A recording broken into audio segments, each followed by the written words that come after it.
just দুটা activity ইয়াতে display কৰা হৈছে এই এক্টিভিটি কেইটাৰ ভিতৰত আমাৰ এই টেক্সট বুক ৰিলেটেড এইটো নহয় টেক্সট বুকৰ এডুকেশ্যনটো থাকিবই সেইটো তাৰ বাহিৰে তাৰ বিহেভিয়াৰ গঠন কৰাৰ কাৰণে এম্পেথি গঠন কৰাৰ কাৰণে দুটা এক্টিভিটি আছে তাৰে ভিতৰত দুটা এক্টিভিটি ইয়াতে আছে ফাৰ্ষ্টটো হ'ল ষ্টুডেণ্ট ৱেলফেয়াৰ ফাণ্ড এটা আমাৰ ক্ৰিয়েট কৰা আছে চ' ষ্টুডেণ্ট ৱেলফেয়াৰ ফাণ্ডৰ মেইন মটোটো হৈছে ইম্পৰ্টেঞ্চ অফ ছেভিংছ আৰু এম্পেথি এই দুটা ইমাৰ্জেঞ্চি ফাণ্ড আমি কেনেকৈ বনাব লাগে ষ্টুডেণ্টে কি কৰে তেওঁলোকৰ নিজৰ যিখিনি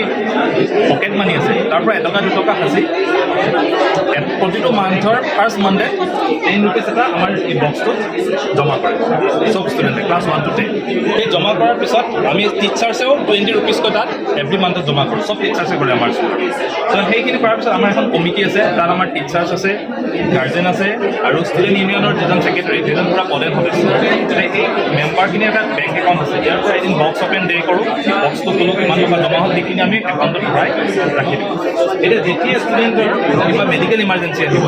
সেই মেডিকেল ইমাৰ্জেঞ্চিত তেওঁক যি ছাপৰ্ট লাগে আমি সেই ফাণ্ডৰ পৰা উলিয়াই তেওঁক ছাপৰ্ট কৰি দিওঁ বুজিছে চ' সেইটো আমি টিচাৰ্ছে কিন্তু কোনো বেনিফিট নাপায় তাৰ পৰা কেৱল ষ্টুডেণ্টে পায় এতিয়া সেই তেনেকৈ কৰা হ'লে মই এটা এক্সাম্পল দিওঁ এই যে ল'ৰাজন দেখিছে এই ল'ৰাজন এটা ব্ৰেইন ক্ৰিটিকেল বেমাৰ আছিলে হস্পিটেলত আমি হেল্প কৰিছিলোঁ তেনেকৈ আমি ৰিচেণ্টলি এজন ষ্টুডেণ্টে হাত ভাঙিছে ট্ৰিটমেণ্ট কৰিব 5,000 টকা এটা খৰচ হৈছে আমি লৈ গৈছোঁ 5,000 টকা খৰচ কৰি দিছোঁ চিন্তা হোৱা নাই কাৰণ আমাৰ ফাণ্ডটো আছে নহ'লেনো কোনে দিব পইচা গতিকে তেনেকৈ আমি ইমাৰ্জেঞ্চিত কাম কৰোঁ সেইটো এটা 2 নম্বৰ কামটো হ'ল আমাৰ personal diary and housing system গোটেই ষ্টুডেণ্টক ভাগ কৰি থোৱা আছে হাউচত যেনে ক্লাছ 1 to 5 এটা হাউচতে আছে এইটো জুনিয়ৰ সেইটো কমপ্লিটলি বেলেগ ইয়াতে আপুনি যি 4টা কালাৰ দেখিছে ব্লু গ্ৰীণ ৰেড য়েল্লো এই 4টা 6 to 10 ষ্টুডেণ্টখিনি ভাগ কৰি থোৱা আছে টিচাৰটো তেনেকৈ দিয়া হয়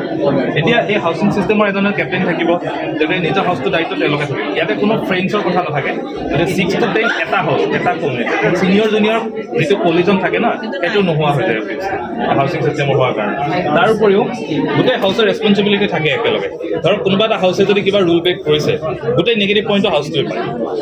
আকৌ কোনোবা এটা যদি ভাল কাম কৰিছে তেতিয়া পজিটিভ পইণ্টটো গোটেই হাউচে পায় এতিয়া আমাৰ স্পৰ্টছ উইক চলি আছে স্পৰ্টছ উইকত যিজন ফাৰ্ষ্ট হ'ব এজন ধৰক কিবা এটা ৰানিঙতে ফাৰ্ষ্ট হ'ল তেওঁ যদি ৰেড হাউচৰ হ'ল ৰেড হাউচৰ 15 পইণ্টছ এটা তাৰ পৰা পালে ছেকেণ্ড হ'লে 10 পইণ্টছ থাৰ্ড হ'লে 5 পইণ্টছ এনেকৈ গ্ৰুপ এক্টিভিটিত পইণ্টছটো বেছি আছে সেইটো ক'ত যাব এই গ্ৰুপত যাব সেইটো গ্ৰুপে পাব আৰু আকৌ গ্ৰুপ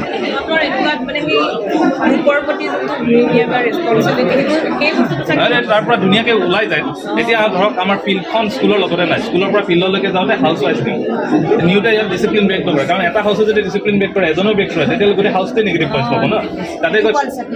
মেইন কনচেপ্টটো সেইটো ষ্টুডেণ্টত আপুনি তাত বহাই ৰাখিব নোৱাৰে একে জেগাত কাৰণ সিহঁত ইফাল ইফাল যাব কিন্তু হাউচৰ কথা আহিলে মিটিঙত কি হয় কওকচোন মিটিঙততো হাল্লা হয় ষ্টুডেণ্ট উঠি যায় এতিয়া হাউচ চিষ্টেম বহাওক ৰেড ব্লু গ্ৰীণ য়েল্লো এনেকৈ বহিলে যদি সেই চুকৰ ফালে হাল্লা কৰি থকা দেখিছে য়েল্লো হাউচ বুলি ক'লেই হ'ল ইয়াতকেইটা ঠিক হৈ যায় লগে লগে মানে নিজৰ হাউচৰ ৰেছপনচিবিলিটি আহিছে সিহঁতৰ মনিটৰ কৰা আছে তো এনেকৈ পইণ্ট চিষ্টেমো আছে আৰু এটা বস্তু হ'ল যে কম্পিটিশ্যন গ্ৰুপ কম্পিটিশ্যনবিলাক কাবাডীত এতিয়া ধৰক এতিয়া নৰ্মেলি 9 versus 10 6 versus 7 এনেকৈ নেখেলে জানো ত' 6 7 8ৰ মাজত খেল এখন হ'লে কোন জিকিব 8 জিকিব কিন্তু ইয়াতে আমি তেনেকৈ নকৰোঁ আমি মিক্স কৰোঁ মানে কাবাডীৰ 7জন যদি আছে 2জন 6ৰ কম্পালচৰি 2জন 7ৰ কম্পালচৰি থাকিব লাগিব বাকী 8ৰ লোৱা 6ৰ লোৱা 7ৰ লোৱা লৈ থকা কম্পালচৰি থাকিব তেতিয়া যদি এটা হাউচ মিক্স হৈ যায় তেতিয়া কম্পিটিশ্যনটো ফেয়াৰ হয় আৰু হাউচটোৱে মানে হেৰি পায় মটিভেট হয় গতিকে সেনেকৈ পইণ্টছটো তেনেকৈ দিওঁ আৰু ইনক্লুজনো আহি যায় লগতে ইনক্লুজনো আহি যায় বেংক একাউণ্ট আছে আৰু নিগেটিভ পইণ্টছো আছে এইটো নিগেটিভ ৰিইম্বাৰ্চমেণ্ট দেখিছেনে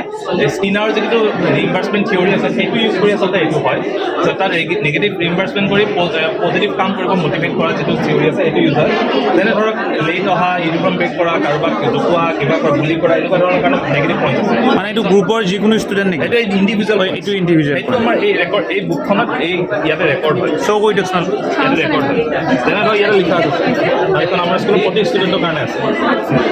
এতিয়া ধৰক এটা আছে হোমৱৰ্ক নট ডান এমটো লিখা আছে ন এইটো -3 পৰা -5 পইণ্টছ আছে এতিয়া এইফালে আমাৰ কি ৰেকৰ্ড হয় ষ্টুডেণ্টটো লিখা থাকিলে এমটো লিখিলে কিমান পইণ্ট দিলে টিচাৰজনে আৰু চাইন কৰি দিলে গাৰ্জেনে নেক্সট ডে চাইন কৰি আনি দেখায় কিন্তু হাউচত ইফেক্ট কৰিব নাই এইটো ইণ্ডিভিজুৱেল এইটো ইণ্ডিভিজুৱেল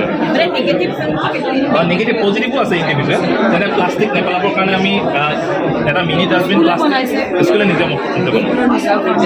এটা মিনি ডাষ্টবিন এটা লগত ৰাখিবলৈ কওঁ সেইটোৰ নামতো পইণ্টছ আছে সেইটো জমা দিলে 10 পইণ্টছ পায় সেনেকুৱা আছে সেই পজিটিভ পইণ্ট এপ্ৰাইজেল দি পেলাই মানে পুৰা তাহাঁতক মানে ডিচিপ্লিন কৰিছে আৰু এণ্ড অফ দ্য ইয়াৰ সেইটো কাউণ্ট হয় আৰু সেইটোৰ ওপৰত ৰিৱাৰ্ড দিয়া হয় এক্সপেৰিয়েঞ্চেল মাৰ্কেট পাতি ৰিৱাৰ্ড দিয়া হয় হয়